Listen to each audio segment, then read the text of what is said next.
Hello, everyone. Welcome to the next episode of Tangled Wires. This is episode 5, and you guys are lucky. You get to see the placeholder logo again. I was editing the introduction of the last one. We talked about it, and we still have it. So hey, you get to enjoy Yay. another week, another 2 weeks of the logo. It might Uh, just become the logo.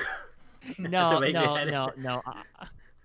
God, no. I legitimately thought about doing a logo for it like the other day, but I wound up getting distracted with schoolwork, and yeah, that's the end of the sentence. But it'll happen eventually. It'll It's- happen eventually. I'm it's fine. sure. Because Yeah. like when I was, because at the time of recording this, I'm like in the middle of editing the last episode, and like the intro, it's like we had this exact discussion. Like I was like, you were like, everyone's like all like pumped, to, like do the new logo. It's like this is gonna be the only week we have it. It'll happen eventually. I'm gonna keep telling myself that. Hey, at the end of the logo can only improve. So we've had two logos, one significantly better than the other. We can only go up from here. Exactly. Yeah. Oh, by the way, I'll have you know I intentionally shut up for the intro there because I find I'm always the one who's like, "Hey, everybody, how's it going?" And I'm like, "Okay, no, I'm gonna let like everybody else actually take the reins for once and not be a jackass who hogs the spotlight." I don't know if I've ever actually done the intro and like I bangle this podcast together. I don't think I've done an intro once. But speaking of I intro, know. I know. hi, I'm Vino. I write stuff. I am a duck. Also Mallarden, the fuck, however the fuck you want to pronounce it. Yeah, I'm a demon duck. How you doing? Well, I'm a mouse! Ah! Also, I guess I draw stuff. Oh man. But yeah. How's everybody doing? What's everybody been up to? What have I been up to? It's a good question, actually.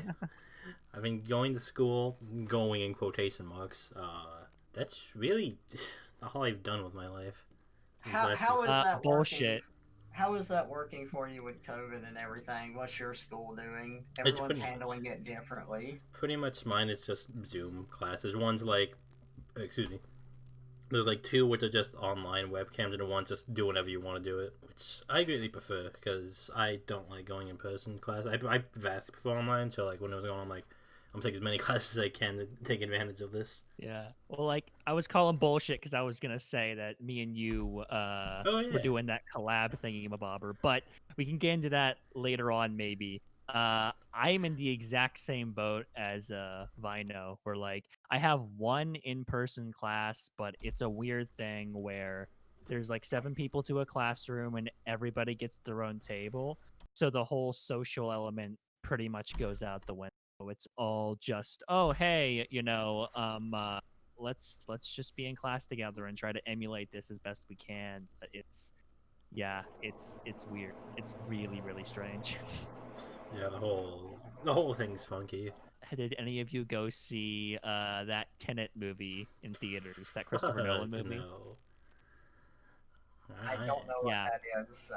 It's like it's the only movie in theaters right now, pretty much. That's the only reason why I went to go see it. Because normally, because I didn't even read up on it at all. I just was like, hey, there's a movie in theaters right now that people are going to see, so I will go to see that film as well. Um, I went to go see it. Well, I won't talk about it long because you guys haven't seen it. But hot take: I did not like it. It was a very needlessly confusing movie. The film didn't do a very good job of explaining the rules of the universe. It felt like the film was moving like a million miles a second, and I was like lost the entire time. So it's a great film for you want to turn off your brain and see some people like move around in time like you want to see cars driving backwards. Okay, go see this movie. It's what you call the Chris Nolan classic. Exactly. See cars driving backwards. Yeah, lots of that, and pretty much it. So yeah, that's my hot take on Tenet. Sue me. There's an official review of Tenet. It's confusing. I have not been excited to see a movie in the theater in a little bit now. I think the next one that like I'm kind of interested in seeing would be that new Batman film they're working on, the Hmm. Batman. Yeah, That looks interesting. yeah. Like, it'll be interesting to see like what they do with Batman because like he's kind of just been in like this weird place after Dark Knight ended. Hmm. Yeah, it's a little early to say for sure, but certainly, I'm like, on one hand, I'm like, okay, another Batman remake, yay. But on the other hand, I actually did like the trailer a decent amount, and I'm really curious to see where they go with it. It's a little Yeah, early for me to say any more than that, but there you Like, yeah, go. I agree. if there's one thing I'm gonna not trust, it's DC trailers after Suicide Squad. Because man, that was a movie, a great trailer, but goddamn that movie. Whew. I did not see that movie. I have no intention of seeing that movie. You're not missing out on much. You guys did want to talk about something kind of relating to this, specifically That remakes is and true. You remasters. did want So to. let's lead directly into that. That's a jump right in. This is gonna be the juice of the podcast, as you will, because it's the only topic we wrote down. So, uh, so I guess I'll start. So, what I've been, I guess, kind of playing into what I've been doing this week. The Tony Hawk 1+2 got released, which right off the bat, that name's really stupid, but that's beside the point. So it's an entire new remake of Tony Hawk Pro Skater 1 and 2, and I don't know how close you did. Any of you guys play Tony Hawk growing up at all, or no? Am I alone in that? No, I played the first three games, but that's where my entire experience lies. Okay. And Mal, did you play Yeah, at all? for me, I did not. I watched kids play it though, and I'm like, this game looks really fucking cool. You get to be a badass skateboarder without actually having to know how to skateboard. Tony Hawk made so many skaters, myself included. I bought a skateboard because of Tony Hawk. I could manual ollie, and that was it. But Oh so boy. yeah, look at me Wow, go. you got the ollie. I can never freaking ollie. I tried so hard. I don't know if I still could. Like if I got a skateboard, I can still like move around on a skateboard, but fuck if I know if I could still ollie. But like, it took me so because I don't even know how old I was, like 10, 11, I think. And I had like a really dingy skateboard because not parents are gonna give you like a $300 skateboard when it's like this ain't gonna last. But so it was like really light, so it was easier to ollie with. Right. I could never back manual. I could only have a nose manual. I don't know why, but like back manualing is so much harder. It's probably just me, but like I don't know. Well, skateboarding aside, so Tony Hawk was after Underground 2, which was in like the mid 2000s. It didn't exactly stay good. They just kind of got progressively worse pretty consistently actually. And then this game finally comes out, and it takes like all the good parts about like the games after like the original, and they added in like manualings in both games. You can revert the little hand slap thing so you can keep momentum, all the good stuff. And like they pretty much just enhanced the experience of 1 and 2 significantly, like new graphics, like new skaters, old skaters, kind of a mixture between everything. And it's Right. really fucking good. Like pretty much like if anyone listening like liked Tony Hawk games as a kid, like get this game. Like this game, like putting it on, like even just watching the intro, just seeing Gorilla Radio and like the skateboarding like little cutscene stuff, like it made me feel like I was like back in like 2002 when like the original games were coming out. It's probably only that, but that's the point. Like it just takes you back, and like it really enhances the experience and improves the experience. It's not like a direct like port where it's just like they just make it like HD and that's it. Like they updated the mechanics, they updated everything so the controls better. They added online multiplayer so you can just hop online and play pretty much all the time. So the replayability value is like insanely high. Pretty much, I would call it like the perfect remake, excepting for like two like specific things. Just the lack of private lobbies is really like the only thing holding the game back from being like actually like the perfect kind of remake. And I think that's leading into the discussion, like, just kind of in general, what makes a remake good and what makes a remake bad. And I think what makes a remake good is it enhances the experience and modernizes it. Because, like, if you go back and play, like, the original Tony Hawk, like, I love it, but, like, it's hard to look at. Some of the controls are clunky, like, if we're being honest with ourselves. But, like, it takes all the elements that made the original so good and enhances into the modern age, and it allows people who didn't play during like the originals like an opportunity to play those games. And I think that's the biggest like benefit that comes out of a remake is allowing the experiences to be relived and then lived by a whole new like generation.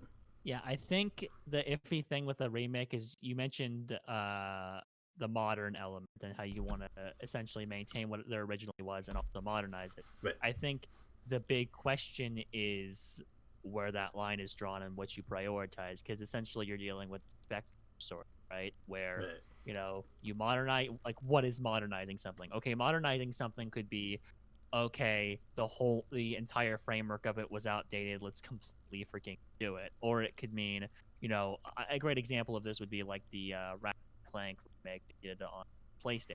Very much that was, polishing things up but maintaining the core gameplay. Same with Tony Hawk 1+2, like what you're talking about. But there are also games out there that literally go through and they'll just pretty much just take the name and completely rework it. And you can justify that by saying, oh, we're just modernizing. We're just modernizing. Right. I mean, heck, it's what Banjo-Kazooie Nuts and Bolts did. It's like people don't want to play platformers anymore. They're into racing games. And that's how they justified completely redoing the system. So it's just a spectrum. You know what I mean?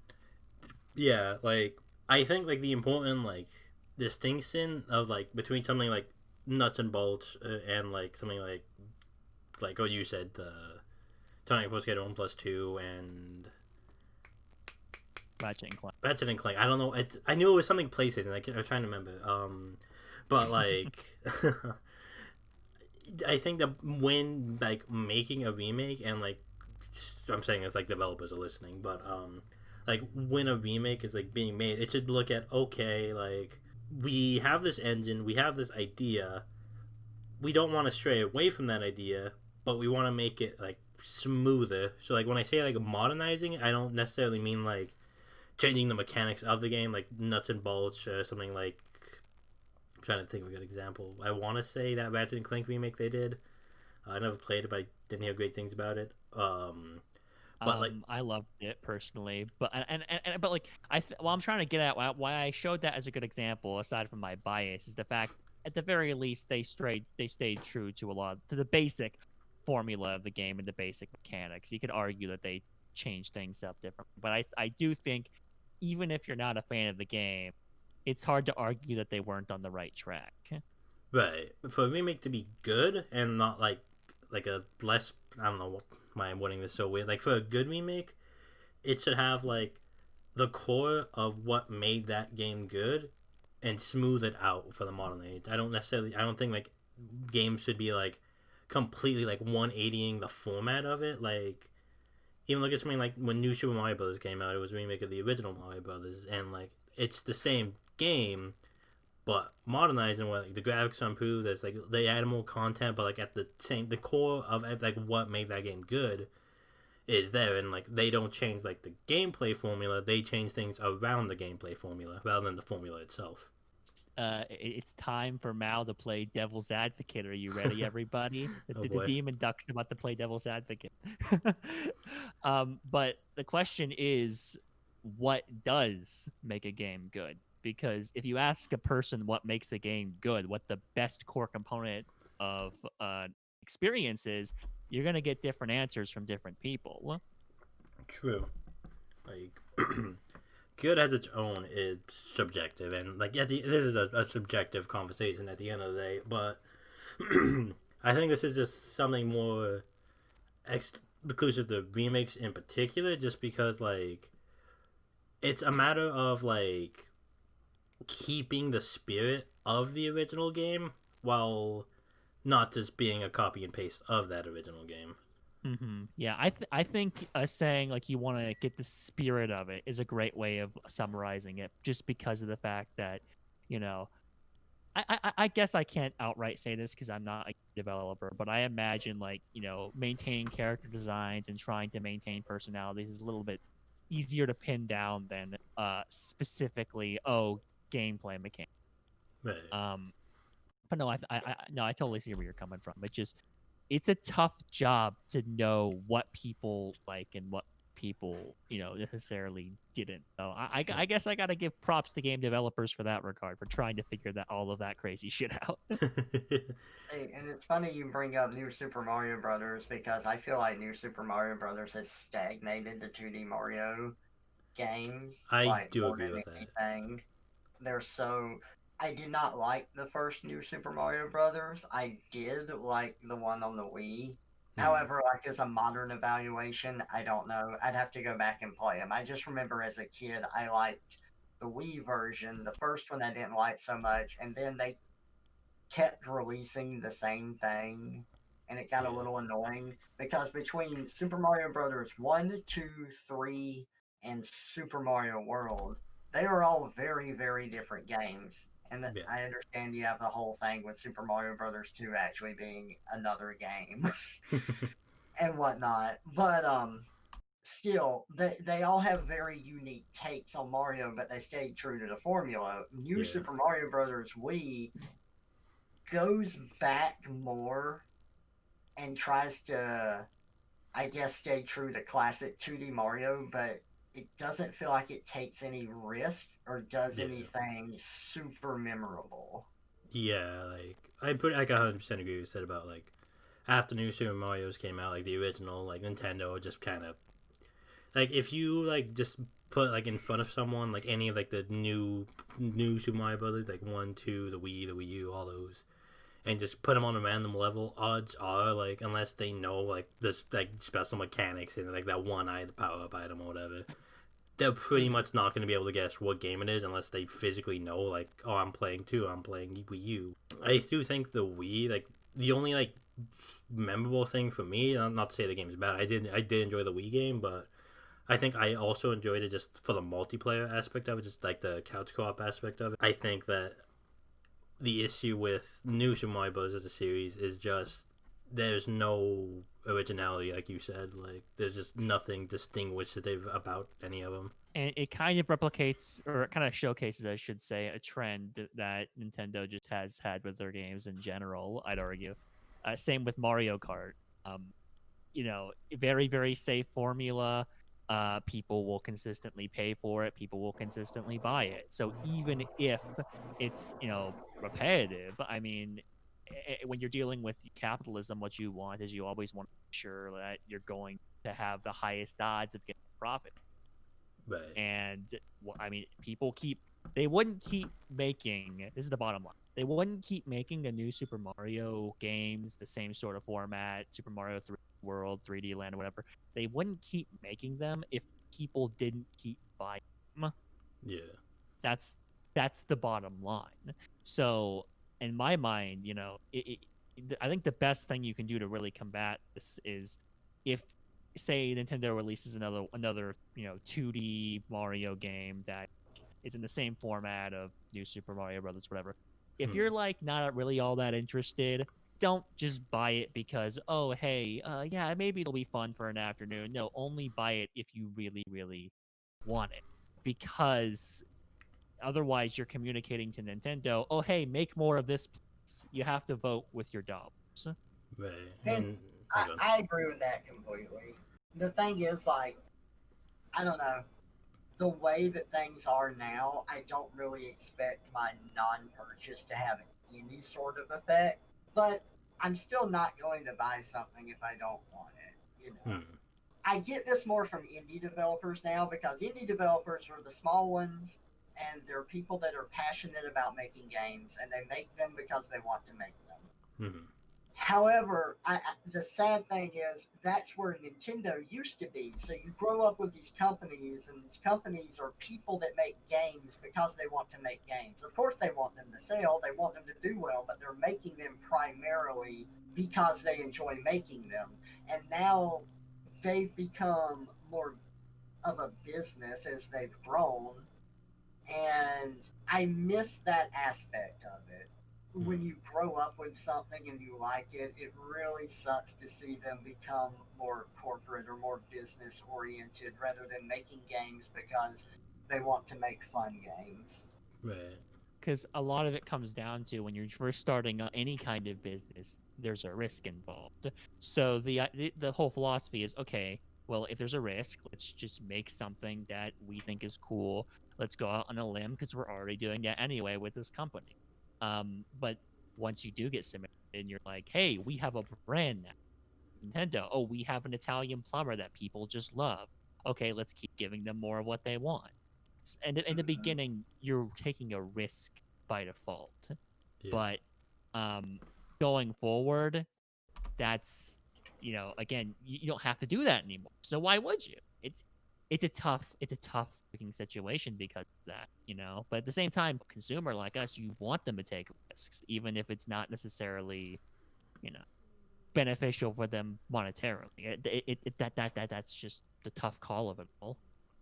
Yeah, and I feel like with Nintendo in particular, it's like a little more like interesting. That's not a bad word for it, but like, cause like after like the 64, they have like they kind of once PlayStation and like Xbox entered the ring, they were like kind of like that odd one out, and like they like okay, we need to define ourselves, so they make the Wii. The Wii was successful and like incredibly successful in the casual sense, but then like you're losing like that kind of some of that core like what made them what they are, and then they make the Wii U an even bigger risk, and that like it was a big failure, and then the Switch is like kind of the recovery tool for them, and then they're kind of doing like a bunch of things while it's like they kind of like fell back on like almost playing it too safe and just like okay, let's do what we know is good, and it kind of took out like the feel for innovation, and it's like even then like sometimes innovation like look at Paper Mario, like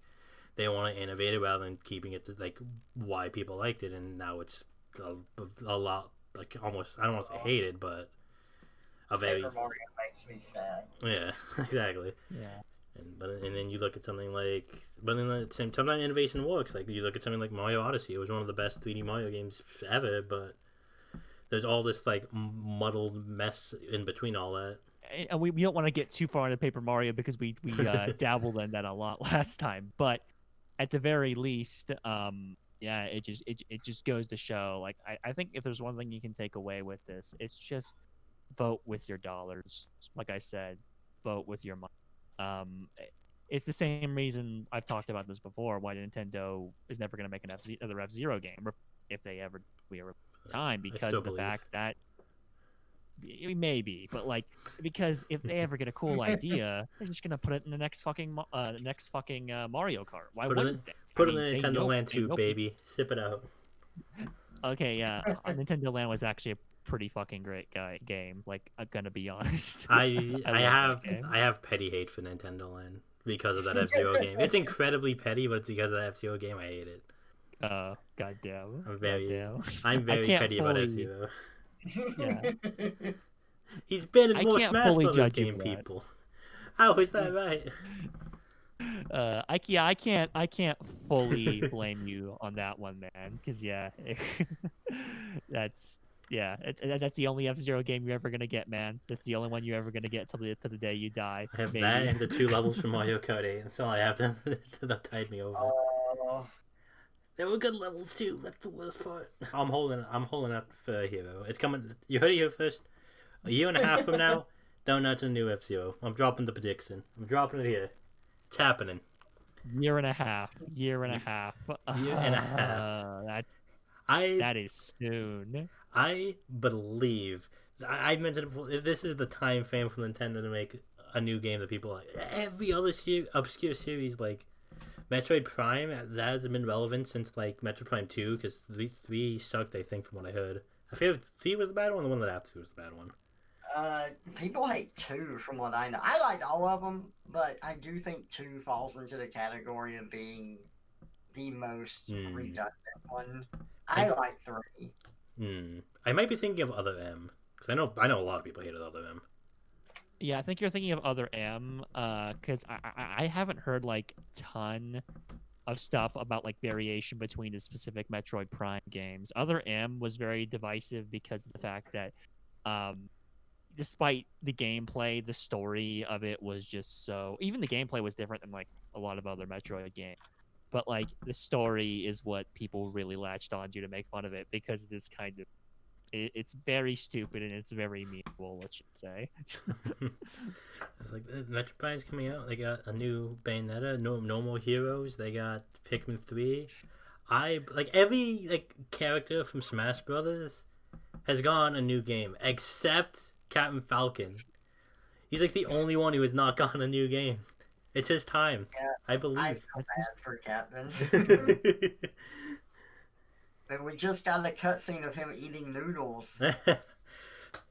maybe that's gonna tie into the next Nintendo Direct. It's all connected. I will say, on the other end, we really need to one day watch this video together. Two guys. It's two guys commentating on it. One of them's played the game, the other one hasn't, and they just go through all the cutscenes. But it's so funny. And some of the like cutscenes in Other M, you'll have this thing happen, and then it moves to the next cutscene that is like 5 minutes of gameplay away, and it does flashbacks to the other cutscene. Just all. God. And the That's commentator's freaking like, what, hilarious. has like 2 hours of gameplay happened? And his friend's like, no, this is right now, it's just happening. Oh my God. Yeah, I've heard lots of mixed things about that game. Let's just say most of it bad, but certainly I don't think you're gonna find anyone who's gonna tell you like, oh yeah, the story in that game, man, fucking killing it. You want to know the worst part? So Samus is confronted with a Metroid in Other M, Okay. and then she gets shot in the back by a freeze gun and loses her power suit because her concentration fails, so she's left in her zero suit. And right before the Metroid like kills her, whoever shot her then freezes the Metroid. She wakes up and you find out that it was Adam Malkovich that shot her, her commanding officer, or he used to be. And she's like, why did you shoot me? And he's like, well, these Metroids can't be frozen. And she's like, but you froze it. He's like, well, I guess that's because it was a baby. So, I have so many questions. Yeah, so that's how the freaking story plays. Oh my God. You know, Nintendo usually makes pretty good games, but sometimes, man. Ooh, sometimes. It's been a long time since I've actually like seen those cutscenes. I kind of just want to go back and again. I'd love to watch that with y'all. It'd be so much fun. Content that's not podcast on the YouTube. We'll watch the mental cutscenes together. Yeah. Stay tuned for that. I'm sure we'll have nothing but nice things to say about it. I just know they say the baby a lot in reference to the Metroid baby. Back to the main topic of just like remakes and stuff. It's like I was saying, it's really hard to find like a balance for that sort of thing. And I guess Metroid Other M is kind of sort of a remake, you know, in and of itself. Kind of, but like I would say, see, like the gameplay of it, like it definitely deviates from it. But I think Other M is actually a good example of how not to do it, but just in like a general sense. Even if you find the gameplay enjoyable, it very much deviates from its core with that game. So like example for me, like I could probably get behind the gameplay from what I've seen of it, but I didn't grow up playing the Metroid game. Honestly, I never liked Metroid too much because I just don't like the whole backtracking aspect of it. I know, I'm scandalous. I know. I died inside a little. I acknowledge they are good games. Don't get me wrong, the games are good, but I just don't like the backtracking aspect of it. I've never liked that in games, so that's why I don't personally enjoy Metroid. But they are good games. That's fair. Yeah. But, I hate to break Trevor's little soul, but That's largely my take as well. Man, fuck I'm sorry.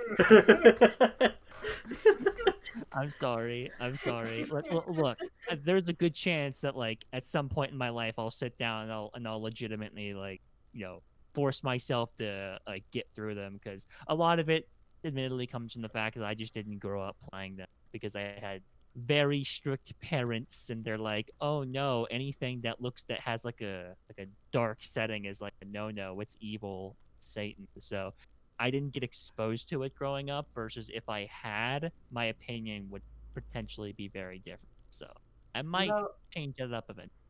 I understand that. My parents just freaking confused the heck out of me because sometimes they would let me like play certain things and then other times they wouldn't. And I never understood why. It's like, oh yeah, this week you can play James Bond GoldenEye, but this next week we decided that no, that game's too violent and you can't play it. And then they would eventually shift again. I don't know. I never understood it at all. It confused the heck out of me. Well, at least you got like moments where you could capitalize on it. Like, yeah, even if it could go away at a moment's notice. In the moment, you can try to ride that wave while it's still there. Yeah. So basically, the moral of the story here is I blame mom and dad for me not liking Metroid. What did you end up liking from under the strictness? Out of curiosity. Sonic the fucking Hedgehog. That's what I consumed en masse as a child. That was my fucking thing. Did you have like a quote unquote like main Sonic game like you'd always go back to? The main one I would always go back to would honestly be the adventure games. I really like those a lot. My first Sonic game was actually technically my first one was Sonic Advance 3 back when like I thought Sonic was Pokemon because I didn't know anything. But the first one I got on GameCube was the first one I got on GameCube. By then I figured out that Sonic wasn't Pokemon, right? I was just like, oh, it looks kind of like Pokemon, and my parents said that Pokemon is evil. Mommy, Daddy, I think this is Pokemon. Should I not be playing it? See, I would like incriminate myself as a kid. That's how like good of a kid I was. But yeah, I eventually started playing the other Sonic games. I played Sonic Heroes. I enjoyed that enough as a kid, but it didn't quite really do it for me. It wasn't until I really started playing the adventure games because I went back and I played those that it really started to resonate with me. And those games, I mean, in hindsight, they are not like the best games, especially when you look at voice acting and all that. Oh my god, the fucking jazz. The lip syncing in those games is so funny. It's so fucking hysterical, man. It's so atrociously bad.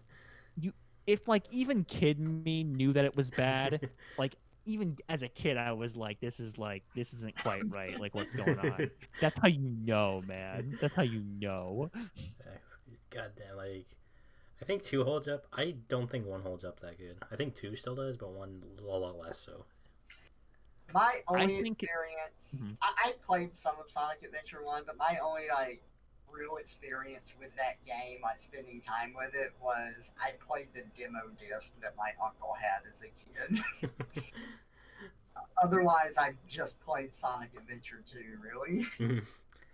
So that is definitely better than the 2, I will say. It had the I'll die on the hill that Sonic Adventure 2 had the best Sonic music. I'll die on that hill. I mean, I don't think there are many people who would argue with that. That's pretty clean cut. I don't think another take about Sonic Adventure 2. But first, I didn't mean to cut you off. No, it's fine. I basically was done. Escape from the City, top 5 video game soundtrack. Really, that song? I will that die song. on that hill. That sounds amazing. Why you don't that song? You're gonna come out here and say it's not a banger?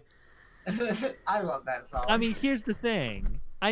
Here's the fucking thing. Okay. Like, is that song good? Yes. Did I grow up listening to that song? Yes. Should I probably be biased towards that song? Yes. I still really like it to this day. But like top 5 video game soundtracks of all time. Come on, dude. It's not that great of a song. Can you name 4 better? Let me ask you that. I can. pretty much the entirety of the soundtrack of Deus Ex Human Revolution. Fucking love that. Fucking love that game. But that's that's a lot more obscure than Sonic is. So I will just simplify it by me saying that you're fucking wrong. And Sonic is cool, but Sonic is cool, but like City Escape being top 5 of all time. I mean, it's a good song, but like, listen to those fucking lyrics, man. Crust 40 hit the nail on the head. Sega's like, hey, Crust, make us a jam. And they're like, we got you. And then they created this masterpiece of a song. Listen. Vino, I have a question. Yes. I have a question for you. If Crush 40 is so goddamn fucking great, name one time you've seen them anywhere that wasn't connected to a Sonic game in some capacity. Sonic Adventure Battle 2. Yeah. Exactly. Listen. It's like a fine wine. Like you don't splurge on the fine wine. You take a sip of it. See, here's the thing. Like, I loved Crush 40 growing up. Like, they were fucking killer. And then, like, I grew up and I realized, holy crap, there's, like, a million other bands out there that do what they do 10 times better. Why the fuck would I ever listen to these losers again? Well, so but that's these other... Horse for sure, yeah, absolutely. But other counterpoint, all those other bands making video game music. But just because they're not making video games, so like the argument is now like the gold standard. Because the argument here isn't that Crust 40's a good band. That's neither here nor there. It's about City Escape being a top 5 video game soundtrack. See, but like, okay.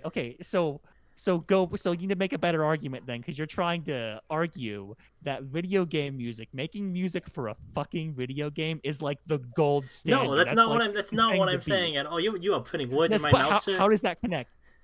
You're the one who's trying to connect it. You're the one who's trying to connect it to the main point. You're the one who brought the other bands outside of video games up. This is your hill to die on, not mine. Okay, then let's backtrack. Why do you think? I know this is a stupid fucking argument. It's like an argument about Escape from the City. This is a stupid fucking argument because this is all subjectivity. But you know what? Fuck it. Let's keep going. So why do you think? What like semi sort of objective elements do you think make it a fantastic song, if there are any? First off, connect the Sonic. It's one of the best Sonic games, mind you. It is a City Escape, an iconic level in video games. Not if not the most iconic Sonic level. It's one of the most iconic levels just in video games.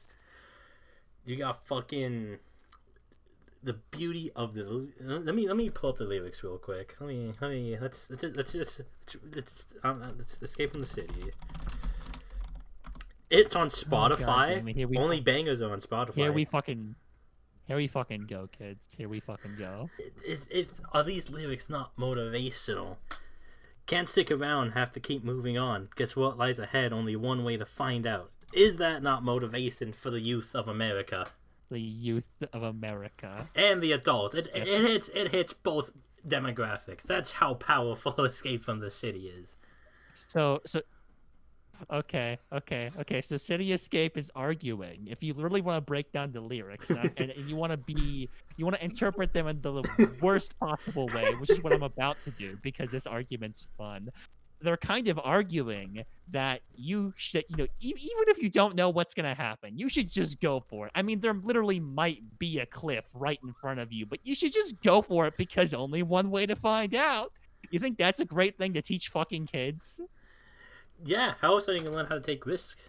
Live life on the edge. Live life on the edge, even if living life on the edge means you jump off a fucking cliff and die. No, wait. Literally. I can counterpoint this, because in the game, the song cuts out after the giant truck starts chasing you, so it teaches kids about that risk factor. Boom. Checkmate. But that's not the song. No, you can't do that because this. So the song's wrong. You're song- basically no, saying no, the no, song no. winds up being wrong. So the Actually, game the correct. song cuts out at that point and it shifts to a different soundtrack. Yeah, because it teaches you that It's sometimes going over exactly the my wrong point. things, you stop listening to good music. Okay. I'll tell you my reasons that I really like it, though, is out of all the video game soundtracks, as much as I like them, there's like two where I could happily listen to the soundtracks from start to finish, and that is Mario RPG and Sonic Adventure 2. That is why those songs are the best. Would you say that City Escape is a top 5 video game soundtrack song? Would you make that claim? Yes. That's 2 against 1. Dude, like, here's the thing. Okay, Johnny, you were like a casual Sonic fan growing up. Okay? No, so I you was had not all a these casual games. Sonic. No. I own Let me like finish. every Let me fucking finish. Sonic game. Let me finish my fucking. Okay, go. I'll let you finish. Okay, Go. see, you grew up playing all these fucking game consoles, all these fucking game franchises. I know because I've talked to you before. Sonic was just one of like the dozens you fucking played. Okay, So, me, all I had was Sonic. I didn't have the luxury of jumping back. Oh, want to play Mario today? Okay. I want to play fucking Tony Hawk. I didn't have that. All I had was Sonic. So when I say that City Escape is not top 5 video game soundtrack of all time material, my opinion's better than yours. It matters more than yours. You're fucking wrong. Go fuck yourself. okay, Mr. I love Sonic. Did you 100% Sonic 06? I didn't because I don't hate myself. Well, guess who liked Sonic enough to do it? This guy. It was miserable. I don't ever recommend doing that. No one should ever do that. Okay. Well, hey. Let's carry on. Let's carry on this path of logic. So, okay. To prove you're a real Sonic fan, Johnny, was the Sonic movie that came out earlier this year like Oscar worthy? Was it? No. Okay, then you're not a real Sonic fan, Johnny. You're not a real Sonic fan. You're not a real Sonic fan because obviously every piece of Sonic media has to be perfect, right? Oh yeah, what was your Sonic OC? My Sonic OC? Dude, I had like 7 or 8 growing up. I can describe them to you if you want. I would fact, actually think I like to have hear pictures. that. I would actually like to hear just one. You don't say, I'm just curious about just anyone. Okay, so my favorite character growing up was Tails. I came up with my own version of Tails, who was like Tails' apprentice. His name was Astro the Fox, and he had like a cybernetic monocle he had over one of his eyes that was like red to show it was like infrared. And he was like he was like Tails, except rather than being an orange, he was like a honey mustard color. And he had rocket boots, Johnny. He had rocket boots. You don't fuck with a character that has rocket boots. I can't argue with that one. I might be beaten here.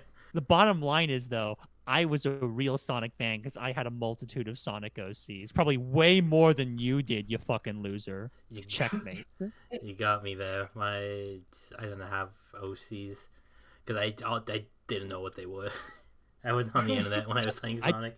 Now, granted, I didn't call my characters OCs. I didn't learn what that was until I created a DeviantArt page. God rest my soul after that point. But I did have characters, even if I didn't use that specific vocabulary to describe them. Right. I'm cooler than you. Just admit that I'm cooler than you. Cooler than me, wrong about City Escape. I can live with that trade-off. God Okay, message to the audience who's made it this far. We can even make this the highlight video. We can do with a promo hit. Is City Escape a top 5 video game soundtrack? Settle the argument. Settle the debate. Who's right here? Again, like, #1 Sonic fan growing up. Not anymore, but growing up, #1 Sonic fan right over here. It's not. Fucking fight me and don't believe this freaking charlatan that's trying to convince you he's a real Sonic fan. False prophet. If anything, I've played a lot of video games. I know a lot of video game soundtracks. Exactly. Meaning my words But have that's that weight. why Okay. So see, here's the problem. You're actually making a good argument, and that's hard to challenge. It's like top 5 video game soundtracks. City Escape is in there. The Forest theme from Mario RPG is in there, and One Final Effort from Halo is in there. Other two, I want to know, but those three, they be in there. Yeah. I mean, also, I'm biased towards games that I've played recently. Like, I recently, after so long, finally played Final Fantasy VII this year, Ooh. and I fucking adore that soundtrack. It does have a So, banger soundtrack. I will concede that I have a degree of bias towards, more recent things versus things I played growing up. Kind of the opposite of most people. But, so I take that with a grain of salt, if you will. And hey, pop in that Sonic Adventure 2, you'll remember. You'll be like, oh, he was right. This song is amazing. Running down the hill, jumping around. Dude, I know the song by heart. I wouldn't actually sing it out loud right now, but I could. So I know that song. I know that song. I think ultimately, at the end of the day, I think we can agree that the remix from Sonic Generations was bad. Yes. I have not played enough of Generations, so I don't know. It is. I was so excited to get to the City Escape. Generations is a great game, by the way. It's the small aside, one of the best Sonic games. I love me some Generations, but it's probably my favorite one. I got to City Escape. I was so excited. I'm like, hell yeah, this is one of my favorite Sonic levels. I stopped playing. I'm excited to hear the soundtrack, and just my smile just wanes as it starts, and I'm just like, this is so bad. No, what did they do? I will tell you, the remix they did for the classic Sonic level is better. Absolutely. Yeah, I still don't think it's like on par with the original, but it's better. I also have to disagree. I do not like Sonic Generations, but I'm not a fan of the Boost Sonic games. They're not fun to me. That's fair. Damn. I like them, but I can see the disappeal in them. Yeah, because for me, here's the thing. I really like them, but I've never been like a diehard fan of the classic Sonic game formula. So that's pretty much the reason why. I'm not a fan of the original Sonics either. I just like the Adventure series. So I guess my next question to you, Trevor, is there a Sonic game formula that you do like? Yeah, Sonic Adventure 2. Nice. That's it? Yeah, that's it. I've tried all the other ones and they do not appeal to me. I played the originals when I was a kid and they're okay. They're kind of all over the place. I don't like the structure of the levels. It's too chaotic. I can't keep up with like where I'm going. It feels like I'm backtracking through half the level, but suddenly I'm at the goalpost and I'm like, well, I guess that happened. I don't like the boost games because it's all you do is hold the boost button and move left and right and dodge stuff. It's not really what I'm looking for in a Sonic game. I really like the Lady Adventure games handled it. That's fair. I can see that. That's fair. But Trevor, Sonic isn't actually fast in the adventure games. I know. It's like you can actually tell what's going on. No, I totally understand you there. I guess the reason why I still like the boosting games is just, I don't know. It's just like a childlike thing of like, I like going really, really fast, and that's the allure of it for me. Now, Yeah. I understand that can take away from more exploration factors, and that comes with its fair share of downsides and all that lovely jazz. But yeah, no, I totally see where you're coming from. I agree with that. I pretty much agree with both of you guys said, actually. Like, I can see the disappeal because Yay. it is a basic formula, like the Boost Sonic games. I like it because I have the attention span of a squirrel, and I just like go fast, yay! End of the day, Bubsy's better. Bubsy's better. Yeah, an exclamation marks in I remember as a kid playing Bubsy 2 and spending a lot of time playing the mini games in that because that's what I enjoyed in it. Like mini games, like in a game, like in Bubsy, like in Pokemon Stadium, Mario 64 DS, like they're always so fun. I don't know what it is about them. They're so fun, like all the time. I would like stay up like hours playing the wanted minigame for Mario 64 DS. And like, did you play the Pokemon Stadium minigames at all? Or no? Yes. Like, a lot. So I completely agree with you. I don't know why I enjoyed them so much as a kid, but so mini good. games on top of like another game was so fun. It was so good. They're still good today. Like some of the Pokemon Stadium ones, I still remember them. Like the Licky Tongue one. If you ate the like chili, I still remember that Licky Tongue letting out a Japanese man scream. And it made no sense, but I vividly remember it. I just love that sentence out of context. That's beautiful. It sounded nothing like a Pokemon. It was just very clearly a Japanese man just shouting.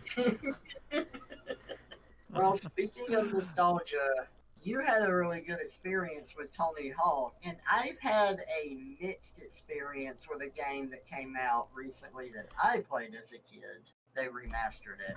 Right. It was Final Fantasy Crystal Chronicles. So, there's a lot of information about this game before launch. Like, is it going to have couch co-op? Is it only online? How do you connect with friends? Etc.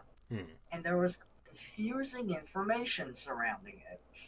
So once I was able to kind of dig into the game and explore the different networking options, I was able to figure out which of those things was true and which wasn't.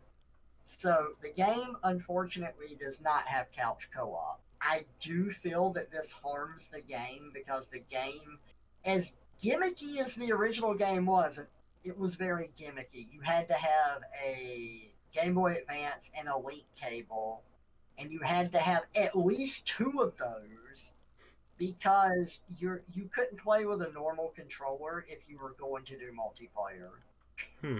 Like, everyone who was playing with you had to have a Game Boy Advance and they had to have a link cable if you were going to do multiplayer, which is really annoying. That's weird. So with the remaster out, people are like, oh, well, now the multiplayer can be fixed. Except it's online only. There's no couch co-op. And the main game is kind of designed to be an adventure with your friends. Like, originally, you would make a character and your friends would make a character and they would populate the town that you were in. Well, now you just have to make all of the townspeople in your town or your town just stays empty. You don't get anyone else there unless you make the character for them. Going on an adventure, people no longer come into towns with you or anything. It's basically just dungeon queuing. You queue up for a dungeon, and then you run through that dungeon with people. Mind you, that is where the meat of the game is, but it is a little frustrating that it feels like you're all on separate journeys. There was some confusion over how you were going to connect with people in this game. It's like, well, they say that online you can only link up with people who you can reach. And it's like, well, what does that mean? What does it mean I can only link up with people whose areas I can access? Does that mean if I get too far into the game, I can't help my friends who are earlier on? No, they mean that quite literally. In the game, there are these miasma streams that have a specific element tied to them. If you do not have the proper element, you can't cross that miasma stream.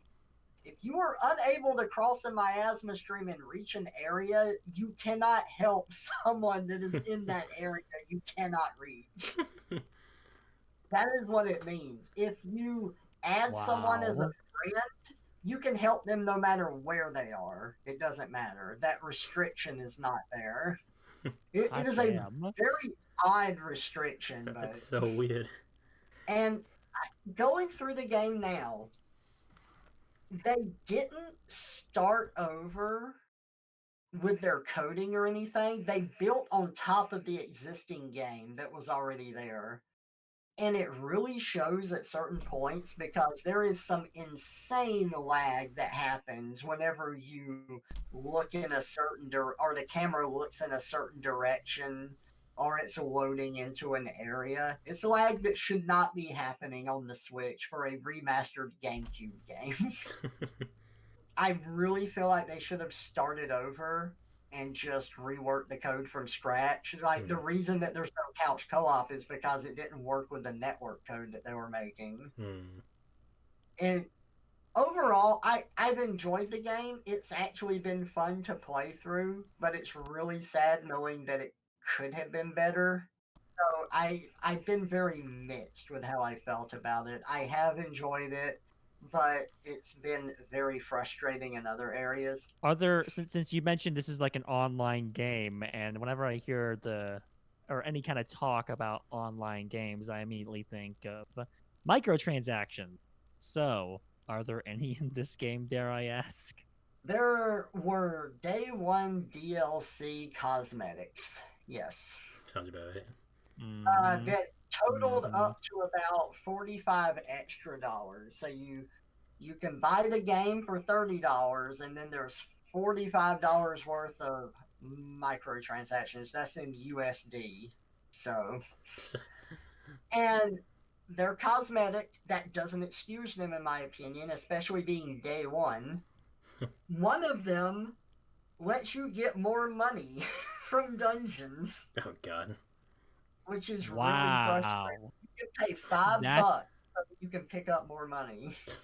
okay, that's really walking the line. It reminds me a lot of what Fallout 76 did, where at the beginning Bethesda was promising that it was all going to be cosmetic, nothing else, and then by the end of it, like they're just selling like game breaking, maybe not game breaking, but certainly items that very heavily impacted the game. And it's a lot of it just because these companies they just can't resist, just making more money, Oh, milking the pockets of their consumers.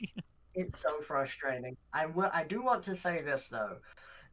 I bought the game. I have it. Hmm. I can have friends download the game for free, like they don't have to buy it, and they can still play with me. Like up to a certain point. I'm not exactly sure what the cutoff point is, but you can get into the game and play with your friends and see if it's a purchase that you would like to make. Hmm. So I do appreciate Mhm. that. It is also cross-play between systems, which is Ooh, nice. that's cool. So yeah, I really didn't expect that of Square or Sony, but it is nice that that is the case there. So there are some good things about it. It's just overall fun, but the overall experience could have been better. Mm-hmm. Yeah, well, I'm glad at least, behind a lot of the bullshit, there's still a decent game. There's still something happening there. Yeah. The multiplayer stuff, that's super weird to me. That's very odd. We're out of time. We're going for over an hour now. Uh-oh, that means we gotta end it.